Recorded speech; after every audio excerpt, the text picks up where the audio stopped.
স্বাগতম জনাইছোঁ মোৰ এটা নতুন ভিডিঅ'লৈ। মই এয়া আখৰ লিখি লৈছোঁ বহীত, কিন্তু ইয়াত লিখোঁতে কেতিয়াবা কিছুমান শব্দ ভুলো হ'ব পাৰে। তো মই আপোনালোকৰ কেৱল নলেজটো দিবৰ কাৰণে মই লিখি জনাইছোঁ। তো কিছুমান শব্দ যদি ভুলো হয় আপোনাক ক্ষমা কৰিব।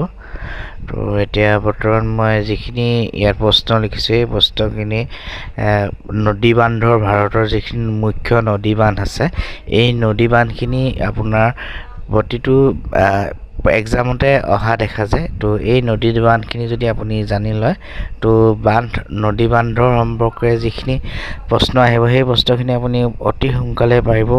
আপুনি এই অতি দৰকাৰী মই নদী বান্ধ কিছুমানৰ নাম কৈ দিছোঁ, তো আপোনালোকৰ আগত চাই ল'ব এই প্ৰশ্নখিনি।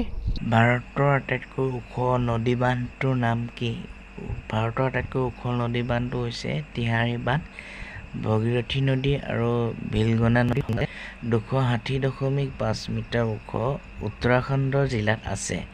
নেক্সট কুৱেশ্যন, ভাৰতৰ আটাইতকৈ ডাঙৰ বান্ধটোৰ নাম কি? এইটো অতি দৰকাৰী প্ৰশ্ন হয়। হীৰাকুণ্ড বান্ধ উৰিষ্যা জিলাত আছে। 25.8 কিলোমিটাৰ দীঘল মহানদীত আছে এই বান্ধটো। নেক্সট কুৱেশ্যন, ভাৰতৰ কোনটো নদী বান্ধক কানাডা বান্ধ বুলি কোৱা হয়? তো ভাৰতৰ কানাডা বান্ধ বুলি কোৱা হয় মানচানজুৰ বান্ধ, আৰু কানাডা বান্ধ বুলি কোৱা হয় ইয়াক। আৰু ময়ূৰক্ষী নদীত আছে আৰু উত্তৰাখণ্ড জিলাত। গোবিন্দ সাগৰ ঝিল বা জলাশয় ক'ত আছে? ভাংৰা নাঙল বান্ধ। পানী বান্ধি ৰখা জলৰাশিক গোবিন্দ সাগৰ ঝিল বুলি কোৱা হয়। ভাংৰা নাঙল বান্ধ কোন জিলাত আছে? হিমালয় আৰু পঞ্জাৱৰ সীমা অঞ্চলত আছে। চাটলাজ নদীত আছে। ৰাজঘাট বান্ধ ভাৰতৰ কোন নদী বান্ধক কোৱা হয়? ৰাজঘাট বান্ধ ৰাণী লক্ষ্মীবাই বান্ধক কোৱা হয়। উত্তৰ প্ৰদেশৰ বেতাব নদীত আছে এই ৰাজঘাট বান্ধটো। আপোনালোকে ভিডিঅ'টো ভাল লাগিলে প্লিজ লাইক, কমেণ্ট আৰু শ্বেয়াৰ কৰিব।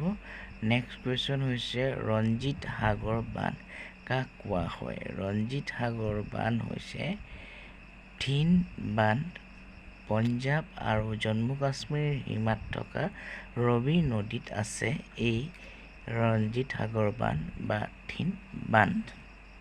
আন্দামান নিকোবৰত থকা বান্ধটোৰ নাম কি? কলপুংগ বান্ধ। আৰু ৰামসাগৰ ডেম ভাৰতৰ কোন নদীৰ বান্ধক কোৱা হয়? পৈচমপাত ডেমক ৰামসাগৰ ডেম বুলি কোৱা হয়।